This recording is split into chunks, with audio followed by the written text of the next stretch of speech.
All right. What's up, everybody, and welcome back. My name's Pig, and I've just spent 4 hours talking about the 40,000 implications of StarCraft's new public test round patch. It is an insane patch. There's a lot going on. It goes very far in some ways, and not very far in other ways at all. But the implications are nonetheless massive because it's a real-time strategy game. And of course, this thread picked up massively. Yesterday, I saw this thread from Larimbo, a GM Italian cheeser, fantastic player. And he wrote a thread, The Death of Cheese from a Professional Cheeser, basically talking about how, to sum it up, Zerg openings are scuffed. I hopped on a call with him for 2 hours, and I shared the same experience with him in that going for early gas with Zerg on the PTR, with the 8-worker start, and the way everything kind of shuffles down, feels like you are hamstringing yourself economically. And because of that, obviously, he's going, hey, like, if this goes through as is, this is going to remove an entire plethora of Zerg openings. If the point's to add diversity, and this obviously takes away this whole range of like cheeses and everything, like what the hell, man? And it's cool because I'd felt it, but because he played 100 games on the PTR trying to get these builds to work, tons of customs against other pros, GMs, playing against Hearthstone, all this sort of stuff. He wrote this massive thing ranting. He was like, man, I don't think anyone's going to listen to me, but I have to get my feelings out there because I really don't want to get nerfed so hard. And I don't want the game to become more samey. Like, I don't think this achieves the goals. Tons of upvotes, tons of comments, lots of discussion. Some people giving him hate. You're wrong. You're just resistant to change. But I had a really good discussion with him. And while we don't agree with everything, we agree there is a very clear problem with early Zerg production. So today I want to talk about that, but I want to talk about other things as well, guys.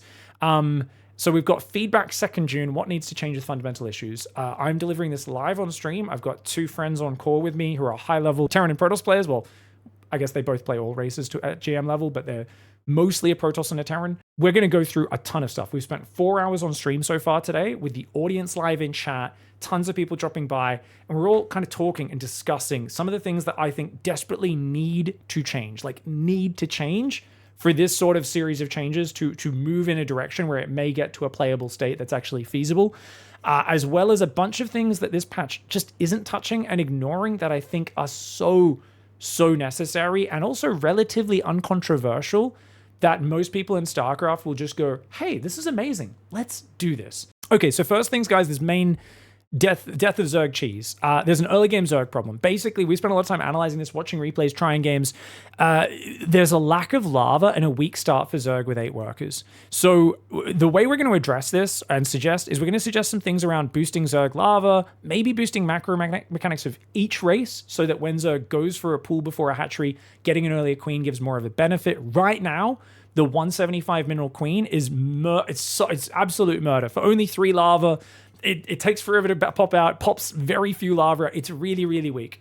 And this brings us back to, so what we've come to talk about in the chat and with these guys and everyone else is Zerg essentially got buffed simply through the 12 worker start because Zerg is the best at taking expansions, spreading out expansions, and that favors them. And this is something when I first made videos about the worker start, Showtime messaged me a year ago. He DM'd me and said, Pig, by the way, just so you know, if changes like this ever go through, it'll be a big nerf to Zerg. You've got to watch out for that. He's like, I know I'm not a Zerg, I'm a Protoss player, but keep in mind, Zerg has benefited the most from the 12 worker start. So it's going to really mess with the balance. You need to if they do this, you've got to pay attention to it. And that's really what we're finding now is we're getting to it and we're going, hey, wait a second. We nerfed the heck out of macro mechanics, but the Zerg macro mechanic got nerfed the most in Legacy of the Void. So Zerg got buffed by the fact that you're having to take an early natural, a 3rd, a 4th, because the bases are mining out. Terran and Protoss naturally struggle a little bit more to take bases than Zerg. Zerg gets out there quicker, so Zerg benefits from that, but then they were nerfed more on the macro mechanics. Their lava, which is more than 50% of their production, about 60% of your production in Wings of Liberty and Heart of the Swarm was from lava inject. That got knocked down, a 25% reduction to your production of army, production of drones, across the board. That is a huge nerf to Zerg. That's why Zerg doesn't feel as swarmy anymore. Whereas, yes, Mule and Chrono Boost both got nerfed, but it was not as big as the Zerg nerf. And yet it balanced out because Zerg's very good at getting up the 2nd, getting up the 3rd. That being said, this still did fundamentally warp Zerg. If you remember, Heart of the Swarm, Wings of Liberty, Zerg enjoyed higher worker counts and needed higher worker counts and often higher army counts of lower tier units to try and overwhelm their opponents. Whereas if you look at modern 12 worker start, often Protoss has as many workers, as many bases, and is actually the guy Zealot Stalker swarming the Zerg in some situations. Terran also does end up lower on bases, and it's a bit more of that classic matchup, but it is still closer at certain points where the supply counts are much more similar, and the worker counts, especially in the mid game, can be a bit closer than they used to be. So, point being, going back to 8 workers, that's really an issue because we've still got 3 lava. We haven't reverted the macro mechanics, and because now, if you go for an early pull, you know, and you build a queen, it doesn't make up for you delaying a hatchery nearly as much. Also, not only that, queens are now 175 minerals for only 3 lava inject, even though hatcheries are 275. So you're pushed more and more as a Zerg to still trying to take many hatcheries and bases in the 8 worker start. And it actually feels like you're kind of funneled in that direction more than ever with the recent queen hatchery mineral cost changes. Okay, so we were talking here and we wrote a lot of notes. Basically, Legacy introduced a lot of very high value units combined with player skill evolving, and some counters getting nerfed as well. So we saw like Tempest got nerfed, not too far into Legacy. Raven PDD got nerfed, Seeker missiles. Lurkers got brought into the game. Vipers got Parasitic Bomb. And players just got good. Like, it wasn't until quite late in Legacy where players regularly at top level could manage Vipers and Infestors and Broodlords and Lurkers and everything else at the same time. Serral. Basically, Serral changed the game.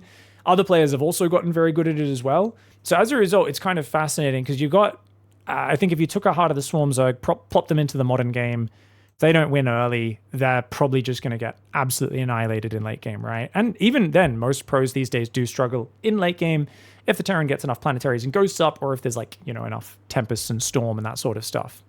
So even if we do a partial reset of these sort of changes, we do need to think about maybe giving more lava back to the Zerg, but also we've got to be careful because there are more efficient Zerg units. Zergs are more skillful. I don't think you can just slap 4 lava back on the Queen Inject and just call it a day. The main issue for me is gas sucks. If you go for an early gas, you want to threaten the opponent, you can't. It just hamstrings you a bit too much because of the queen cost. You still need to get up your hatchery and your queens and stuff like that to have the ability to threaten a Ling Flood or threaten a Ravager Ling. At the moment, you get scouted at all. Basically, and we did many tests, and Larimbo was trying over and over, completely hamstrings his economy to get a decent timing. And even if it gets scouted and you want to pivot back into economy, you're just too far behind. And if you commit, they still can defend it as well. So I think optimally you could do things like 10 pulls to pressure, but then you kind of have to basically play like a gasless follow-up for a while, or your link speed is very delayed, and the earlier tech units come out and they're also very oppressive. And this is another thing that Rimbo talked about is if you do something aggressive, or even with a standard opening, the Adepts get in there, the Oracles at a bit of an earlier timing, and Zerg feels like they're kind of compressed on 2 base defending with Queens at mineral lines more than ever, and it feels a little bit more samey. And I think the big stem for this, in my opinion, is the lava production. So I've got a few different ideas here and things which I think the team at Blizzard need to figure out.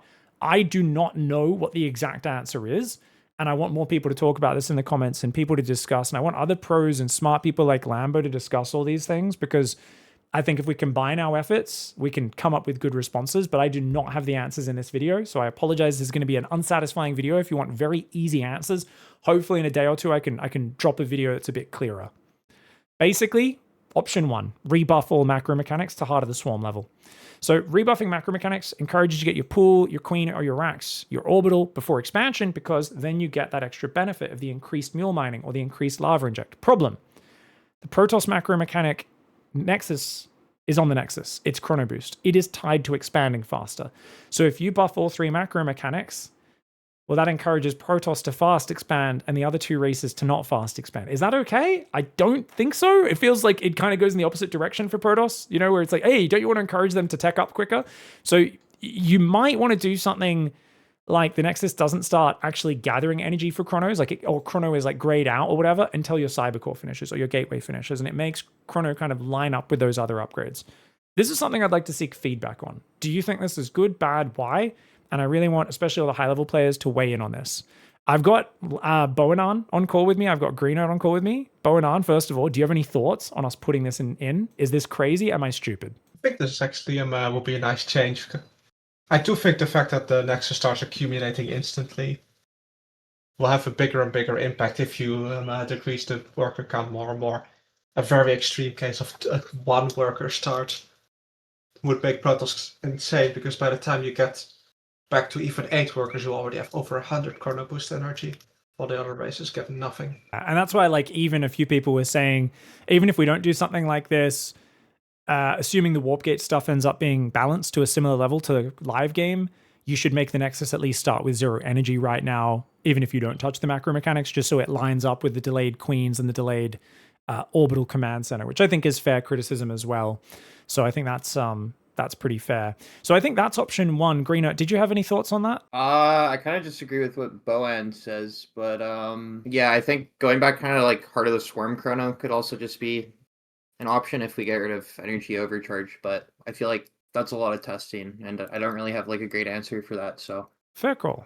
Another few ideas we had, guys, here, a couple of options, is obviously you could make the queen back to 150 minerals, make the hatchery a bit more expensive. That's going to push Zerg just in the direction of, hey, getting your pool up first, your queen up first is rewarded a little bit more. You're pushed a little bit away from just building hatcheries and macro hatcheries.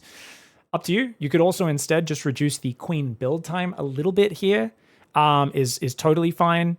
And last but not least, another option is you could slightly speed up your just hatchery base lava production. Right now, it produces a lava every 10.71 seconds. I would be totally down to just say, hey, just boost that by 10%. It's kind of nice for lower level players and noobs because they're less reliant on injects then. It's a little more forgiving and less frustrating. It's a small enough thing that hopefully it doesn't completely skew the balance of the rest of the game. And I think it's something where when you lower the worker start, Zerg does need a little bit more lava, but we need to test this. I think it's worth, trying out. Like I said, do you buff the macro mechanics across the board? Do you give Zerg slightly faster queen build time? Make the queens revert that cost change? Do this. These are the options that I've talked about. I think you could go with any of these, but I think it's really important for the community to kind of discuss. And I think no matter what, one of these has to happen, or Zerg early game is going to feel like it's very much you're just chilling building queens and hatcheries and trying to get up to 3 base full saturation before you do stuff, in which case it's exactly what we don't want from the 8 worker start, which is, well, we're just telling to 3 or 4 base. That's all we're doing. And I don't think anyone really wants that. In that case, why would you bother doing the 8 worker start? And that's exactly what Larimbo is so angry about in his thread, because he's like, if this goes through as is, it is reducing build variety, not increasing it. And that obviously, if it goes in that direction, you just scrap the 8 worker changes. If you can't figure this out, you don't do it. Hopefully you keep some of the other ambitious changes and find a way to make some cool changes either way. Okay, guys, so we talked a lot there about fixing the Zerg early game. I think that's a very high priority. Now, obviously, a lot of people are going to be asking me, what about Protoss? I believe the warp gate changes are a little half-baked. I don't know what's going to happen. Someone linked me a Reddit thread where someone was saying they're pretty sure that Blizzard purposely made it very expensive to go warp gate to force people to go gateways, to make them go for the gateway production, try it out. It is overall, though, a nerf, though, and as a result, I think there's been pretty limited testing on that. I'm really keen to see what's going to come out as that develops. But I don't want to talk too much about Warpgate because it feels a little half-baked right now, and there's not much to say other than it feels half-baked. Let's see what they come out with next to adjust and adapt that. But I've had a big discussion with Bo and Arn. We're talking about PvZ early tech dominance and how that really shifts the matchup. There's a lot of different things we talked about here, so let's go through the entire list. Okay, so first of all, Bo and Arn, you're talking to me about how the Oracle and the Adept can shut down cheese a lot. You can get a Stargate unit out without too much delay. It's earlier compared to Zerg cheese. We talked about how Warpgate changes really don't matter when the Oracle just shuts everything down in the early game. So even though like the opening seems more awkward with Protoss, your Oracle comes out. It's such a centralization of power. It's one of the, if we're talking about build diversity, varied builds, the Oracle obviously is just there all the time. But also the Adept is giving way too much map control against Terran as well. You said, look, you would actually suggest nerfing making the Adept more expensive, but a little faster at attacking. It feels a bit strong on 8 workers. Maybe make it an extra 25 mineral cost with a slight attack speed buff or something like that. Can you walk us through? Is it just so the Adept is hitting earlier in the game compared to where everyone's up to, and that's not as oppressive in a 12 worker start, but it just gives too much map control and pressure? Can you just walk us through that thought process, Bowen on? I can explain the reason why an Adept in PvC hits relatively earlier compared to a Zerg tech. And that is slightly complicated. It is because a spawning pool specifically is only limited by money. It takes 200 minerals to build a spawning pool, but it doesn't take any additional requirements. Whereas a gateway requires obviously minerals, but it also requires a pylon to be built first. And on the live patch version, the main limiting factor of your gateway is in fact the 18 seconds build time of your pylon. You can have as much money in the world, but you still need to wait for your pylon to finish. And so if PT are decreasing the worker count, now your gateway bottleneck switches from mainly the pylon build time to the fact that you do not have enough minerals even when the pylon finishes to put down your gateway.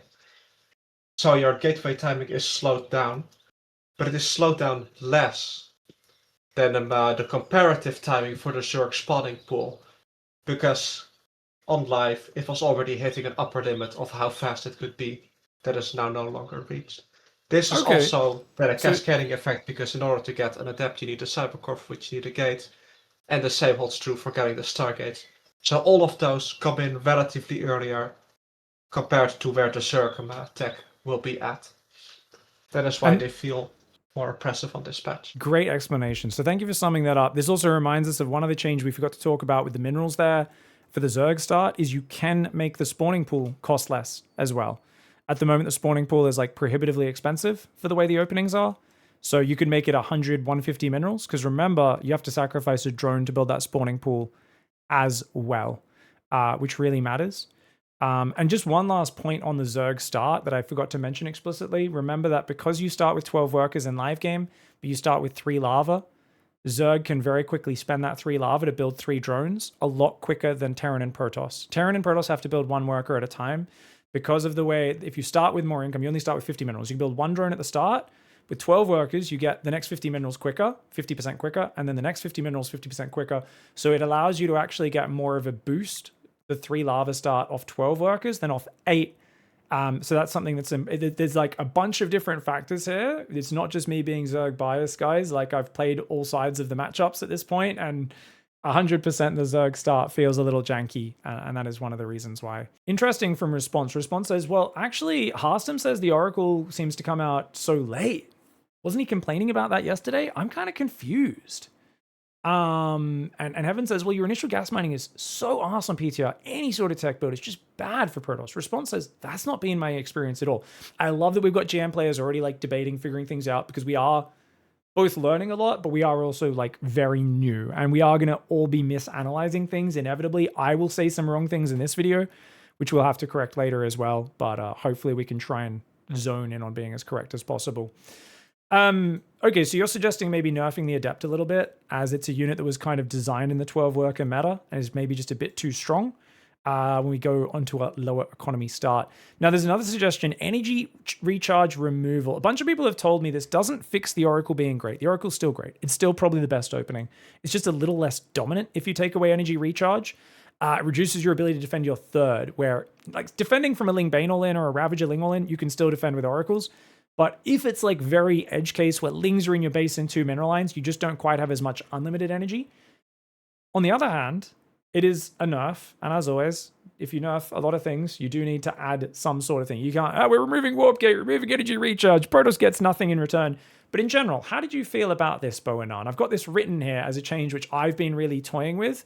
Are you for it or against energy recharge being removed as a Protoss player? I would be in favor of it being removed. I think it is a bit of an awkward defense mechanic that kind of relies on the fact that Protoss almost always goes Oracle in PvC. Because against like speedlings, having extra energy on a sentry doesn't help you defend all that much. It really is kind of a band-aid solution in my eyes. Of the Oracle needs a bit more energy to defend them Protoss third base in the early mid game.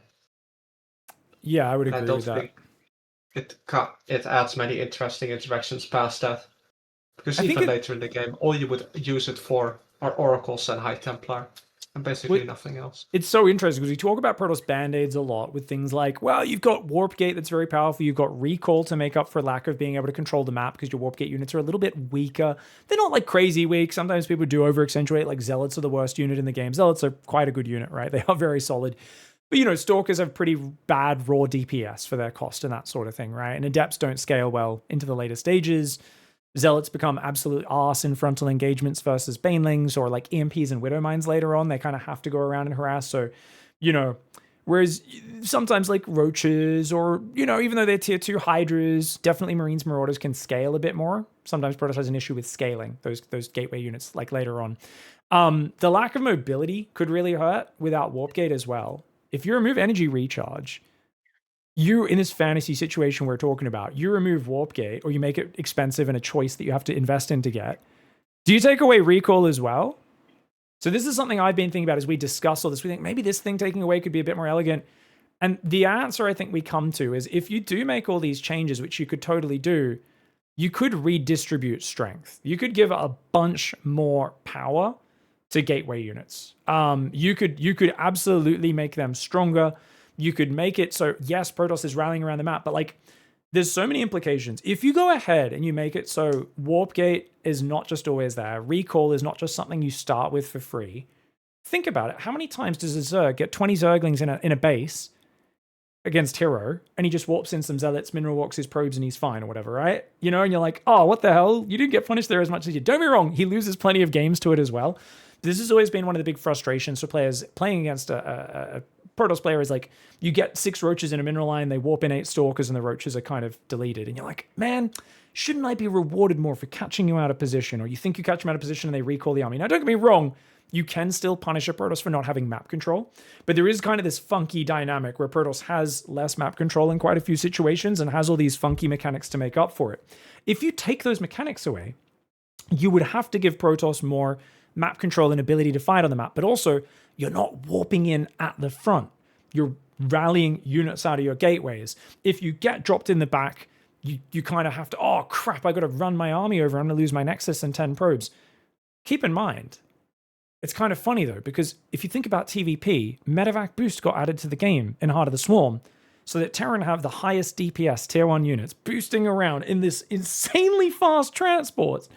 And it's allowed Terran to still drop and out position and out multitask Protoss even when they have observers, blink, warp-ins, and recalls, which is kind of insane. So it's something, if you take away all those cool Protoss tools, like what is Clem going to do with multi-drops? That's that's absolutely frightening if you don't give any sort of recompense of power. Because I've been talking about what you could do if you're willing to do all these changes. And I've been saying, I mean, it's cool. You could remove a bunch of these kinds of Protoss BS mechanics. You're going to have to redistribute that BS elsewhere. People are like, no, Protoss has had it too good for too long. Take away everything they have. And I'm like, calm the F down, man. How the hell do you stop Clem if you make Warpgate harder to get until late game or something like that? Like there's, do you have any thoughts on this, Boanon? Am I crazy for talking about this? Are you more like, nah, just tinker with the Adept. Make it a bit more expensive. Maybe nerf energy recharge or remove it a bit. Like, where do you stand on this sort of theory crafting? I'm a bit more for count when it comes to changes. I prefer small tweaks rather than radical shifts when it comes to patches. Removing recall, I don't know what it would do to the game. It would certainly be interesting, but I'm too scared to try it out. I would prefer small tweaks on the Adepts. Maybe increase their recall cooldown a bit if you want to mess with it. Yes. Could I weigh in a little here? Yeah, sorry, Green Knight, let's go. Yeah, I think if you're going to remove like recall and energy recharge and all these things, I think shifting a little bit more power onto the robo units would be also warranted. I think Colossus and Immortal have been so gutted in Legacy of the Void compared to how they used to be. Immortal for sure lost the Hardened Shield passive. I think it still shoots slower unless they reverted that. Cost 25 minerals more. Yeah, evening out the damage spread. I think right now the Immortal's not good enough against light units, and I think the Colossus is not good enough against armored units. The Colossus is basically worthless against roaches. Takes like 10 shots to kill a roach. I think adding just a little bit more power onto both the Immortal and Colossus would be a little bit better. And without warping in units to reinforce those, they are more isolated when they're out there pressuring and stuff. They're harder to reinforce, right? If you don't have energy recharge sentries or storm or whatever to back them up, you don't have a warp prism just warping zealots into them on the front line.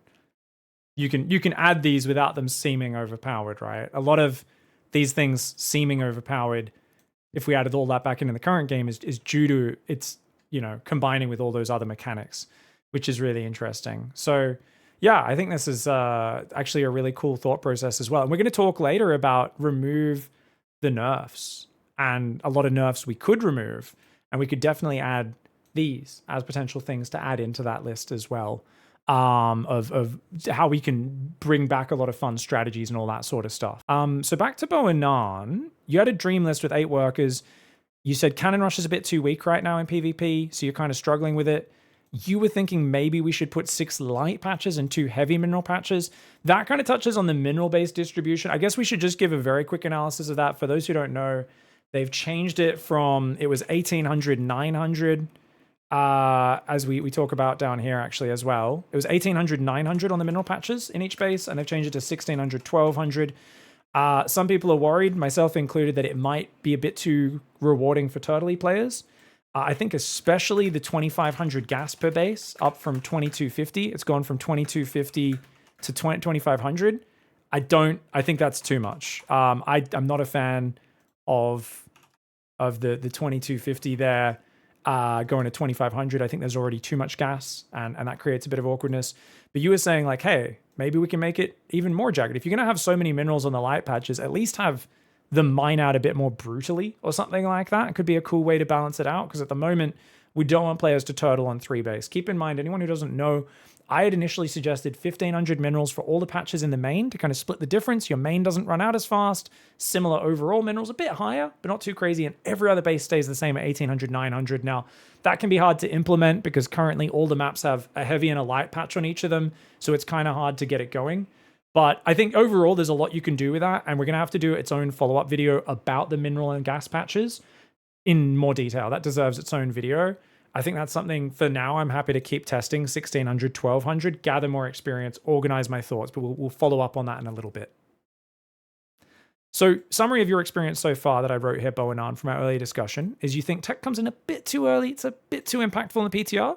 You think Oracle Adept's a bit too dominant in PvZ. You think Cyclone comes out a bit too early for defending cheese and early pressures so far. And Zealots come out so early against Cannon Rush that Cannon Rush in PvP feels a bit dead. So Is there anything you'd like to add to that or any context? No, that is about a pretty accurate representation of what I really honed in on in the patch, especially the microcosm example of the Zealot against the Cannon Rush.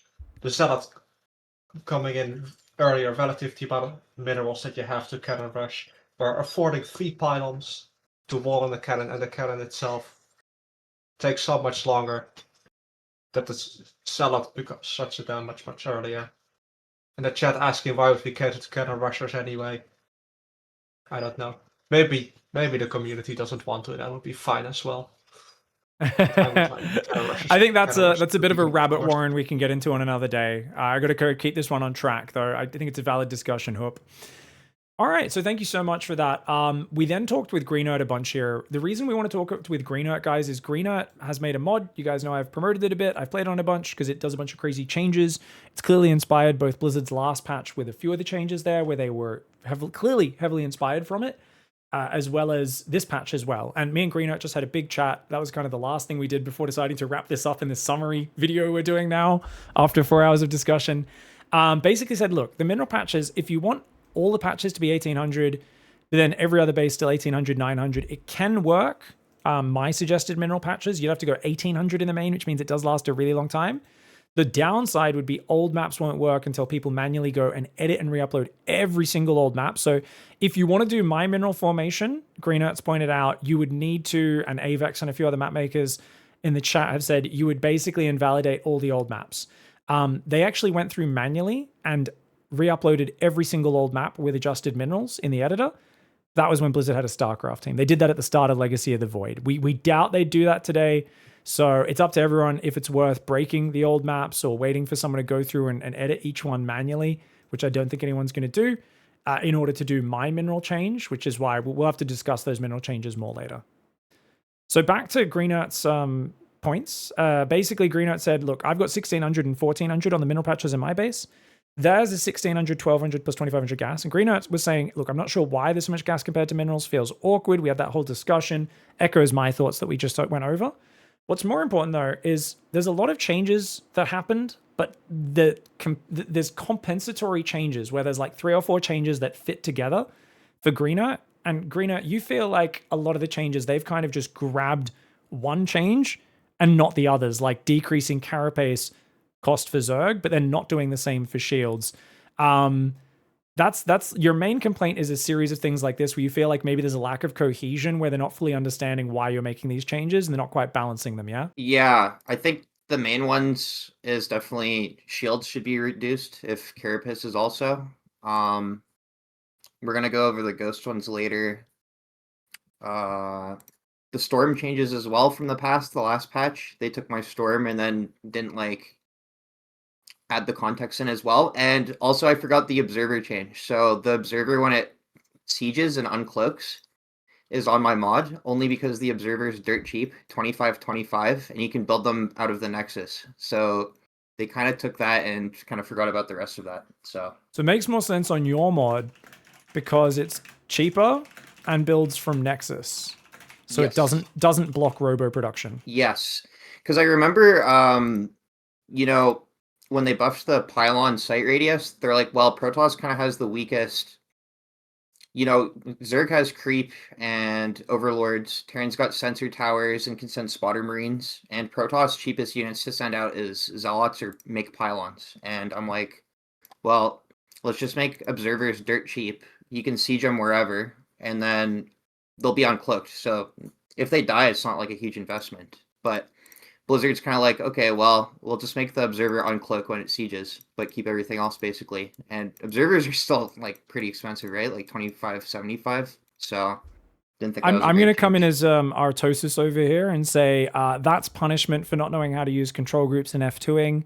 Just don't use the siege up, you noobs. How about you learn how to play the game properly? Oh, I need to put my unit on a static thing, so when I use my select all army button, it just doesn't come across the map. Maybe you should learn how to play the game properly, guys. Honestly, as much as I'm joking, I kind of agree with the Artosis view there. I do think the Observer getting extra vision sieged up has always been a little wild. And I do think, basically, I would have rather it just, if it is an anti-F2 and it's just friendly, for players, it's like, hey, this won't move when you F2 your units. That's fine. I just don't think it ever should have got bonus vision. And it gets so much bonus vision in the live game that I'm kind of okay with this. So we can agree to disagree on that a little bit. But it's not the most important change, but it is kind of like, I guess it fits that pattern you've been kind of like annoyed by. It took part of my change and not the whole thing. I don't think it makes sense in that scenario. So I think you're very validly covering that. And let's talk about it. Infestor Shroud, you were telling me just before Greener that you made your Shroud cast range from 9 to 12 on your mod, and they did the same thing. And you're like, well, that's cool, except Microbial Shroud is an entirely different spell on your mod. It's literally basically mobile creep spread. It gives a move speed buff to units in it. It's not a minus 50% range damage cloud. So for you, you're like, yeah, I want a bit more cast range to throw this essentially mobile creep to launch an attack a bit quicker. That makes sense. And then when you see it go 9 to 12 in the official Blizzard patch, you're like, huh? It's kind of weird, right? Yeah, the values are too close to be a coincidence for sure on that one. Yeah, I mean, it didn't feel... I mean, it does allow you to cast it easier, right? So it might just be coincidence, who knows? That it just allows... They saw that and went, you know what, why don't we make our Microbial also further just so it doesn't get shot down by tanks as often? Honestly, I think with the previous one, you could still cast it pretty well. I think it's probably a bit too much in that it's too safe for infestors to be able to cast it without getting anywhere near EMP, tank fire, anything like that. I kind of like there being a bit more of a dance there. I would imagine, I'm going to give Blizzard the benefit of the doubt that they are just wanting to limit test this. We're purposely going to make it stronger, make sure people spam Microbial every game during this PTR, and then we can adjust the values. I wouldn't be surprised if the minus damage changes to minus 30%. Because I think minus 50% with how accessible it is kind of insane. Next up, Overlord speed. So your mod changed the Overlord speed as well. But you did 0.82, right, Greener? Yes, which is Partish Swarm and Wings of Liberty values. Right. Whereas some people are saying they got the clock difference. They forgot to calculate that, or maybe they just wanted to accentuate it as well. They went really slow. 0.7 Overlords are insanely slow. So that's definitely one, I think, I don't know if it's on purpose or not. The main impact I've had so far is at my level, drone scouting's become really important if I want to go hatch first in ZVZ, because the Overlord's never going to see anything. Like people can friggin' do one base Ling Bane and you won't spot it in time before the Ling Bane arrives. Like the Overlord on a big map takes forever to get there, and it's really easy to snipe. So Queen's coming out to snipe it, Stalkers, Marines, often you can't even get to a pillar in time. Definitely very big change, something they're going to need to look at for sure. Now, next up, ghost changes are a big one. I think you're most passionate about this because we've been calling this like the super ghost, the mega ghost, the overpowered hero ghost kind of on your mod, where you basically did all the changes which they've now copied, except the big one. You were explaining to me, Greener, you reworked EMP, one of the most powerful, many Protoss players would say, oppressive abilities in the game, and that it just deletes the current EMP, all the shields off the Protoss army, which is about half of their hit points, sometimes 30% to 50% of their hit points, and it's so powerful. You turned it into an AoE drain over time. It's like throwing a little mini storm that drains shields and energy, which means your ghosts have more counterplay, right? We were just talking about how, yeah, it's got longer range, more damage. Like, that's cool. And it makes sense for a sniper to have 7 range. I think everyone kind of likes that idea. Oh, that's cool. But in your mod, Fungal disables snipes. So, you know, the uncancelable snipes, it costs a bit more energy. It is 3 supply, but you can Fungal. You can also feed back those ghosts because the ghosts can't just EMP the High Templar. You come at an EMP in your mod with a High Templar, EMP can land first. It's going to take a full second, 1.5 seconds, whatever it is, to get that High Templar. I think 1.5, 2 seconds to actually, I think it's 100 energy over 2 seconds, right? Is that the rate? It's 120 energy or shields over 3.5 seconds. Yeah, so you'd need to like drop an EMP, pull back, drop another EMP, have that High Templar walk through 2 full EMPs for it to not have feedback, if it was on full energy, right? So you can't just stand in front of it and ignore it. Whereas in the current mod, they can come up and feedback you. You've started channeling that snipe. You don't care. Now, obviously, snipe's not as important for like killing big Protoss units. You can't snipe a Colossus or an Immortal, but you can still start sniping the High Templar. It can feedback you, and then you just kill it anyway, which does make that interaction, of course, like still a little bit harder and stuff like that. But especially against Zerg, people are complaining, saying, well, Broodlord Infesta, Fungal is meant to interrupt the snipes. That's like part of the counter game. So I think if they want to do this super ghost, maybe they should consider your Fungal, where it disables all spell casting. It's a silence in yours. It doesn't have quite the same speed reduction. It goes from 75% down to 50%, but that creates more interesting counterplay, and I think makes it feel a bit better to play with. Whereas it feels like, once again, they've taken your ghost changes and haven't added all of it. Was there anything I missed on the ghost? Not really. I also changed feedback a bit on my mod, kind of regarding the ghost. How's that work? Yeah, I made feedback a channel just like snipe, so it's the exact same duration, but then increased the damage back to 1.0 points of energy. So it's still, feedback still one-shots like ghosts and vipers if you land it first. Oh, that's cool. It can one-shot units now, but it takes a little bit to channel. Okay, that's awesome. Yeah, so depending on if you target the High Templar with snipe or feedback the ghost first, like they'll kill each other because the duration, like the delay. Yeah, if that ghost has over 100 energy with your 100 hit point ghost, it'll just die. Okay, that's really cool. Yeah, that's awesome. And I've really enjoyed it because the ghosts are still good on your mod, but it does feel a bit more distinguished, a bit more special, a bit more like a spellcaster in some regards as well. Like, I don't know, it just has a bit more identity rather than a small unit mixed in with the bio spamming EMPs every now and then. You also, with Warpgate, now you don't think they should do such crazy Warpgate changes and 8 workers at the same time. You famously have, for a long time, your mod had no Warpgate, right? You basically had warp efficiency instead. You recently, a few months ago, maybe a month ago, added Warpgate, so you have 2 tech paths as Protoss where you pick warp efficiency, which speeds up the gateway production, or you pick Warpgate. And if you go for Warpgate, you don't get a bunch of cool upgrades, whereas if you go for the warp efficiency, you get these upgrades that boost Zealots, get bonus shield armor, Stalkers can turn into Dragoons, or get blink shield regeneration like in the camp. There's these cool upgrades you get as a reward for playing the Gateway Man. But your view is like basically like, look, 8 workers is a huge change. Doing that and these crazy Warpgate changes, this is really hard to test. And I think most people kind of have the same view right now. They need to like simplify these Warpgate changes a bit. It being on the gateway instead of the cybercore and being, you know, so expensive to get warp gates is a bit much. Your suggestion here is just do Patches style. So on Patches mod, warp gate is exactly the same, except once you upgrade it, it boosts the production of regular gateways.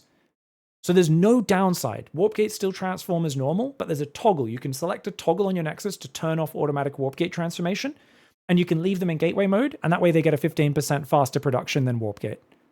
But you don't get warp gates. It's just purely your choice. So that gives you the choice with now no downside. And I know whenever I play Protoss on your mod or Patch's mod, I always play gateway, not warp gate, sure. Right?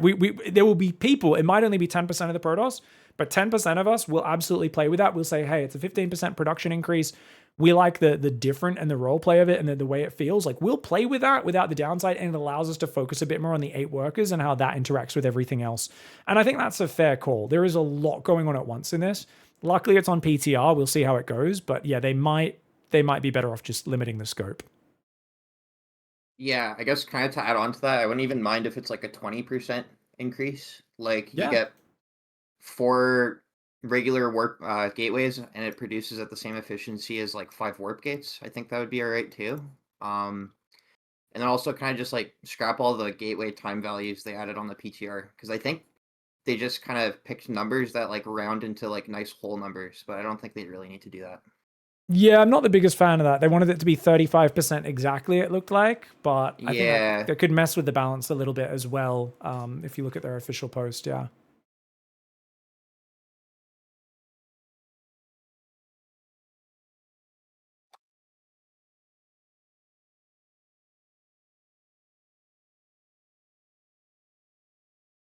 Yeah, these ones, 28, 28, 28. Yeah, 40, 40, yeah. Okie doke. All right, you wanted to talk about the Phantom auto attack screener. You basically don't like that they've done that. You think they should all be 0 damage if you're going to put them in there. Don't need the High Templar Infested. I have snowballs that do 4 damage. Who cares? This is dumb. But also add it to the Viper and Raven. If you want to add it, you want to make the game easier so spellcasters don't run in and die, add it to the air casters as well. Anything else you'd like to add to that, Greenert? Not really. It's kind of just like a nitpick thing. Like, if either give them all their own cool like auto attack with their own animations, or give them all the same Phantom kind of like auto attack. I think they don't need to have like different damage values and animations and Infestor Booger and High Templar Snowball. Just give them all a 0 damage. We're calling it Infestor Booger. I love it. That is a good description. It's just this tiny little green snot ball that shoots out. It's just the fungal animation, but super small. It's funny. Storm. So last Storm change was clearly inspired by yours, but you actually removed energy recharge to help balance it out. They didn't do that. They instead, you actually made the Nexus start with 0 energy, but Chrono costs 25. And your Nexus can only store 100 energy. And that's part of your overall, like, your Chrono is obviously way better, only being 25, but so is Mule, so is Lava Inject. Like, you have some changes that kind of mesh with that. They also copied it but reduced the area, but they also made the damage, like, per second way worse. Now reducing the DPS a little more, even though the total damage is the same. You just kind of felt like they were just kind of half copying yours, but not completely. Whether they were inspired by not, we don't know, right? We don't know how much they're inspired by you, but clearly there's a lot of inspiration there. Any suggestion you'd make with Storm? Go back to live if they're going to keep it as is, or only really stick with this current version if they're removing energy recharge? Like, if you were in control right now, what button would you press? Honestly, if they got rid of energy recharge, I wouldn't mind them just reverting Storm All to begin with. Like, it's been the same for 15 years. Just give it its original power. If we're keeping energy recharge, I think just keep the current Storm the way it is. I haven't watched enough like high level like PvZ. I haven't watched the GSL finals or whatever, but yeah, I think, like, just kind of leave Storm for this patch if we're going to keep energy recharge. You also have one more cast range on yours compared to theirs, right? I think. Yeah, but it's more the radius. Like, mine was like a huge zoning 2.5 radius, and they kind of tried to do that and then went kind of half-seas. So yeah, they made it definitely kind of interesting. So I wouldn't mind them reverting it. I'm not sure about if the 10 damage changes that much. I don't know. I'm just kind of like, still going to be a big thing people don't want to walk through. I don't know. It's still a good zoning tool, but very different identity what Storm used to be. I guess I don't have too much more to add there. It's clearly, I would say, better against a lot of Zerg timings in the mid game because it just creates these huge no-go zones and you can layer them. But it's not as good if you get jumped on by Terran and they just like stim marauders through the storm and kill your stuff sometimes. It's just very different. Like the cast range is less. If you ever get between your opponent and their base, it's amazing because they can't run back through the storms to defend.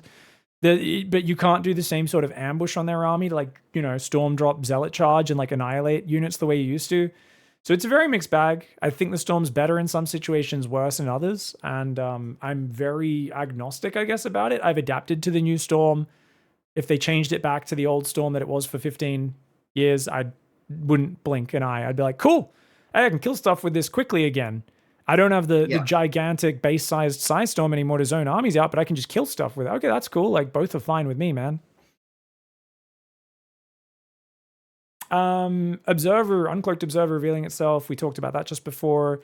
Your last request was to add 0.0 seconds life duration for mules so they don't steal the last 25 minerals and die on the return trip. That's just another fun little nitpick for you as well. Definitely something they could look at. All right, let's move on now. We're going to move on. Thank you, Greeno and Boanon. You guys can hang out for this section as well. But we are going to talk about removing nerfs. And I think this is one of the big things. What is missing in these patch notes? When I look at these patch notes, there's a lot of things that could be happening. First of all, fun changes for Zerg, for diversity's sake. I really think there's some cool things we could do. First of all, Hydras on hatchery tech. This is in your mod. Everyone thinks this is overpowered. Someone was saying Protoss can't play oracles anymore. Zerg's going to kill you. Hydra timing's a BOP. Everyone thinks that. Everyone has tried a hatchery tech Hydra timing on Greenert's mod. It never works. It's dog shit. Hydras cost 100 minerals and 50 gas. They are very expensive. And without upgrades, which you don't get access to the upgrades till there, they just aren't that good. And this is something Lambo's been barracking for. A bunch of people have said, if you want to add build diversity, give Hatchtech Hydras in for Zerg. Give them some more mobile units that they can use for anti-air so they don't have to build so many queens. They're still quite decent at defending on creep, pretty bad off creep, pretty bad at moving out. But then they can transition into the mid game when they get upgrades, and you can kind of, it just gives a bit more variety. And it really doesn't feel like it's this crazy, powerful thing. Every time I've played with it, it's like, what is this going to do? So get the Hydras on Hatchtech. Why not make that available? I also love two big things you've done, Greener, which I think should totally be copied in live. I think if they want to do things that everyone's like, people are going to struggle to argue with, your Lurker and Ultra changes are great. They hit their power spikes earlier in your mod, but they fall off a little bit in the late game. Then aren't quite, but slightly weaker late game. So Ultras pop with chitinous plating, or one, but basically there is no chitinous plating. Basically, they pop with one more armor, pop with +1 armor, but no chitinous tech. So maxed, you have one less armor. Isn't that crazy? So your Ultras, normally, guys, what's the big problem with Zerg? Well, you want to get Hydras, you have to get to there, start a Hydra Den, make 2 upgrades, finally the unit's good. Okay, all right, cool. What about Ultras? You got to get your Infestation, get your Hive, get your Ultra Cavern, and then you need to make chitinous plating before you actually fight with those Ultras, because it is night and day the difference between those two techs being there. You know what I mean? So you're basically just saying, hey, these guys pop a bit faster. Zerg can get into these timings a little bit earlier, but the units fall off a little bit more. And I think this sort of experimentation is something that absolutely should be done as much as possible. Lurkers, get them on lair tech. So you go Hydra Den Hatch Tech, you can start your Lurker Den the moment your lair's done, and you can make range on lair tech. Sounds broken? Guess what? Lurkers have -5 damage against both armored and regular. And the Hydra upgrades, I think, take a little longer to upgrade. I think the Hydra Den takes a bit longer to build as well on your mod. Yes. You guys can check Greenert's mod. Slightly longer Den build time. Make it a bit longer to build because you can get it on Hatch Tech. Lurker takes longer to build. Upgrades take longer, though. So Lurker Den takes a bit longer to build. The upgrades take longer, but you can get them so much earlier in the game and start that investment and then get towards these crisper Lurker timings.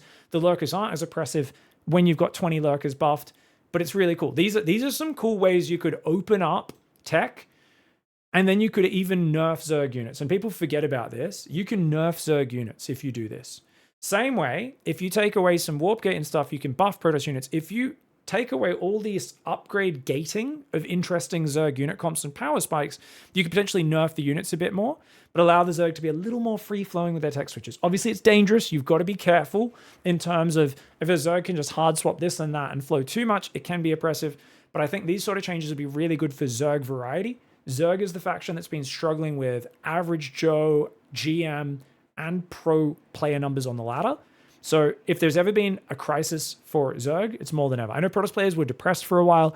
They weren't getting a lot of tournament victories. It was a very depressive time for the pro level of Protoss. The Protoss player population never dipped that much, whereas the Zerg population dipped a lot ever since 6 years ago when the Void Ray patch came out. And there have been spikes where Zergs came back for a bit, went up, went down. Some things have gotten better for Zerg. I think the live season of ZVT is the best it's been for a while, but I definitely think you've got to try and add a few more options and fun variety here for Zerg. And part of that is give them the option to get these things out earlier. So rather than being stuck, Zerg suffers because they basically have to defend every game for the first 6 minutes. This is because they can't shoot air. Well, that's part of what Hydras helps with, right, Jules? Yeah, 100%. So getting the Hydras, you're kind of able to build a unit that's not like Queens tied to creep and can be really quite nice. And I think this gives you some really good options. Yeah. All right, guys. Would you also add Dropper Lord onto those changes as well? Yes. So Dropper Lord goes down here in removing nerfs. So I guess, is it really a nerf? I mean, it was in there a long time ago. Where's Dropper Lord? I think it's written in here. Dropper Lord back on Evo. Here's the big change. I think this is mostly uncontroversial, these changes, guys. You let me know in the comments. This is the big part which is missing from the patch notes. Where are the exciting things? There are some cool things. You're touching Warp Gate, you're going 8 workers, and I enjoy those changes. There's some quality of life. That's cool. Okay, you're making Microbial a bit easy to use, but it's just a little tame. And I think some relatively uncontroversial changes you can do, guys, to open up more interesting strategies across the board is remove a lot of the nerfs. There's one big complaint is that StarCraft strategic variety has been nerfed into the ground. People will say, Pig, stop talking about 8 workers. It's not just 8 workers. You're absolutely right. It's not just 8 workers, 6 workers, 12 workers. And if we get 8 workers through, I would enjoy that pacing a lot more. Some people hate it. Some people like it. But obviously, like I said earlier, it needs other changes to go with it to make sure the economy works. But besides that, there's other really big things you can do. Ravager morph time. This is my biggest crime. You guys, people hate me. Like, you got the Broodlord nerfed. You made Protoss win every tournament. People blame me for the dumbest shit ever. If you guys want to blame me for something, blame me for the Ravager morph time. I was one of the people, bunch of other people as well, but I was one of them who said, I think if we nerf Ravager morph time, it could open up some more like Protoss and Terran timing attacks, because there's too many times Zerg's being crazy greedy, doesn't scout, sees an attack, moves out, and they just in the blink of an eye make 8 Ravagers and hold the all in, and it seems kind of bullshit. And I thought, if you change that, it might open up some more cool aggressive openings. Guess what? It didn't work. All it did was nerf the Zerg aggressive Ravager attacks.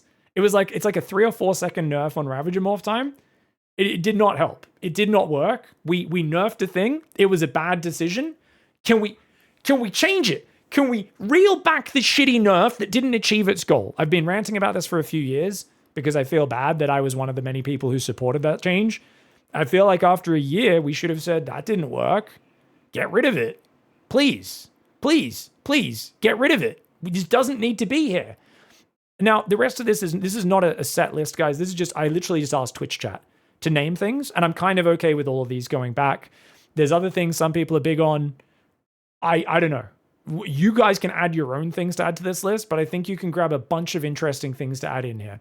Go start with Cloak. You don't need an upgrade for it. I want to float a barracks in your base, build a tech lab in the corner, and build a ghost inside your main base again. I miss it. Is it overpowered or too good? Maybe. I don't know.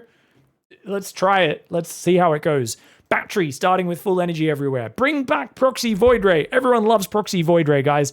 Proxy Void Ray was oppressive. It was BS. Guess what? The Void Ray got nerfed.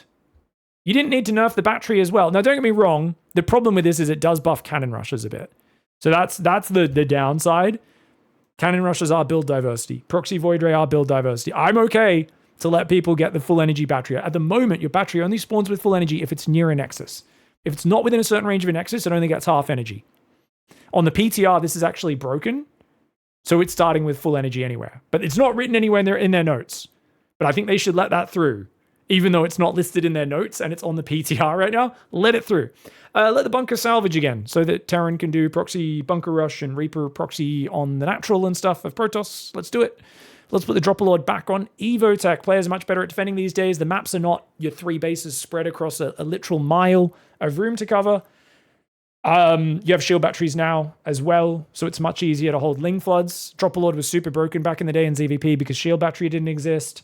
And yeah, it was really hard to hold a Ling Flood. You added an Overlord to it, and it was actually just unstoppable broken. So I think that's fine. That being said, we were talking about this before. Greener, I think you said it was a bit too powerful on your mod when you did that. So you made it 50-50 per Overlord to make it a bit more random, right? Yeah, I just started it on 50-50 because I think it was a little too cheap being 25-25. Like, make it just a little bit more of an investment, but that's just kind of my idea. Yeah, I think that's good as well. Like, obviously, if it's too broken, any of these, you adjust them. The idea is you give everyone a bunch of reversions to old nerfs to make things strong. And Widowmine, Invisible and Armor again. Give Terran some map control again. Yeah, I think that's okay. Go for it. Librange, +3 instead of +2 again. Mapmakers are going to say no, and you might totally be right. Guys, you might totally be right. We'll see, but it's on the list. I know Mapmakers say, no, but then we can't have a spot. And I go, maybe there's just a map. Maybe there's a map where you just can't defend a range lib on that base unless you build a flying unit. It is what it is. You know, the problem we have is basically if there's anything that's problematic on a map, we've basically like been like, that map maker needs to get murdered. Like, we need to like basically hate that person. It's like, you know, it is what it is. It's still got to get a fusion core to get it. I don't know, man. Also, with the vision, that makes up for it as well. If you keep the vision change with the lib where it doesn't see the full circle, give it the +3. Go for it. Yeah, why not? Late game, it might be a bit oppressive, but give it a go. I think more powerful things is good. Remove attack delay on blink DTs completely. Disruptors, maybe don't fully revert the changes, but make it so the inner ring one-shots things. If my inner ring of a disruptor shot can't one-shot a friggin' Roach or a Marauder, what is the point? You can't, for friggin' 9 years of StarCraft, let me run around dropping balls and teabagging people and then be like, no, you can't teabag people anymore. What happens? You're going to go play Counter-Strike and you can't crouch anymore because it's too offensive to crouch? Ridiculous. It's stupid. Revert the nerf to Burrowed Roach regenerate from about 2017. That's a shadow buff versus mutas in ZVZ. Heck yeah. Let's make Burrowed Roaches great again. We don't see enough Burrowed Roaches. Make them a little bit stronger. Let's go. Thor, give it the +1 armor back. Thor's a pretty crap against mutas. Why not? I don't think they got their splash damage radius back yet either. So maybe give them the splash damage instead, or splash radius increase. Size. Infested Terrans, conservative path. Add them in with the old school Infested Terran. No rocket anti-air, doesn't benefit from upgrades. Or crazy path. Put in overpowered Infested Terrans. They have a rocket anti-air attack, full benefits from upgrades. Absolutely cracked unit, but add one of those in. Why the hell not? Queens can transfuse off creep. I like this one, guys. Let Queens push again. You do have to be a little careful with this. I think Drogo and Lambo have both made a suggestion. Queens get no energy regen off creep, which is really good. So if you want to do a Hatch Tech Queen Walk, which is the really scary oppressive sign that Rex, kind that Rex 2 or 3 Oracle build, you don't regen energy on your way across the map, which means you have way less transfuse. It used to be you get 6 queens there. They've got unlimited transfuse. It's just regenning constantly, and it was kind of BS. But I really like that. I think that'd be really cool to open up some funky pushes. Broodlings, guys. Broodlords have been nerfed so many times, especially if they can't interrupt snipes on ghosts. Can we revert some of the nerfs? Why don't we revert move speed and attack speed on the Broodling? It's still going to have lower duration and lower life. Can we just revert half of the Broodling nerfs? Let's revert half of them. See how conservative I'm being? Auto turrets benefit from Neo Steel armor. Yeah, why not? Friggin', what the hell does that affect? Silly list. PF gets bonus armor, but only when near enemy base, and remove the PF and add auto turret on top of the bunkers like in the campaign instead, because why the hell not? Now, below that, we do have my Jizz list, guys, which is a list which makes me a little excited. We're never going to do this. I doubt it, but obviously a man can dream. I think Terran should get the Odin, which is a Mega Thor that fills up half the screen that you build on the map with SCVs like a structure. The Leviathan for Zerg, and the mothership for Protoss are actually getting buffed to be more like a proper hero unit that fills up half the screen. I think you need a fusion core, fleet beacon, or greater spire level structure. On that structure, you make an upgrade. It costs 1k, takes 2 minutes to upgrade. So these are like a Titan unit that each race gets, right? Build time is 2 minutes after you get the 2-minute upgrade, and the unit itself is 2k. So you need 3,000 minerals, 3,000 gas. You can build as many of these as you want. They are not actually hero units, but you're chewing up 20 to 30 supply while building the unit. Let's say 20 supply. I'm going to say 25. Let's say 25 supply for 2 minutes while you're building it. So the preparation's really hard. The unit's genuinely effed up. It gives warning to enemy when built or under construction or something like that as well. Your opponent is building a tiny, there's like I don't know, like some chat pops up or something. And then like, basically this is specifically for Serral versus Classic. If you guys have ever seen Serral versus Classic, it's like watching two guys and they're just like, I'm going to drop a Scythorm over there. And just chewing their nails and hanging out. And then Serral's there. That's Classic. Classic's, to be fair, Classic's like, make a mistake, let me recall in your base. And then Serral's just there and he's got his single piece of sandpaper and he's like, I will slowly grind you down 1 grain at a time. It just gives you extra things to build towards in the late game. I think in general, there could be a lot more other upgrades in this same vein. They just add late game power. If you look at Green Arts mod, Patches mod, there's a lot of cool late game upgrades. Oh, Mutalisks get +9 bonus damage to armored. This thing gets this crazy thing. I don't know, add 4 upgrades that cost an insane amount. Just give people a way of building money, because 200 supply cap is a bit of an awkward thing in StarCraft 2. I'd really love some of these things. Now, we also have my slightly moist panties list, which I think is much more realistic, guys. This is huge. Loco is tweeting about this, a bunch of other people, and I think it's a no-brainer as well. Why don't we add campaign and co-op units on a rotation? Just get the Reaver, the Guardian, the Warhound. Each race gets 1 new unit for this season. That's it. How is that crazy? I don't think so. We've got so many to draw from. They're all QA'd. They have graphics. They're in campaign. They're in co-op. They're ready to go. You've got Scourges, Defilers, Devourers, Corsairs, Arbiters, Scouts, Vultures, Diamondbacks, Dark Archons, Predators. There's so many to pick from. I don't think there's any reason why we shouldn't have these. So I think generally this is more ambitious, but I think I would love to see. Removing nerfs, I think, is a no-brainer to remove like most of this list. I really think just makes would make so much, like, the positivity you will get, Blizzard, if you guys do these changes, would be amazing. I think these are massive. I still think 8 workers is really fun pacing-wise. I think it needs a lot more work on other things to get it to the point where it's good enough to go to the live game. I'm not sure if we'll get there or not. We'll have to see. I'm not sure about Warpgate as well, but I love the idea of removing nerfs. These are all buffs. That's what they are. These are all buffs. They are all good fun. They are awesome things to just make the game more enjoyable for everyone and open up more strategies.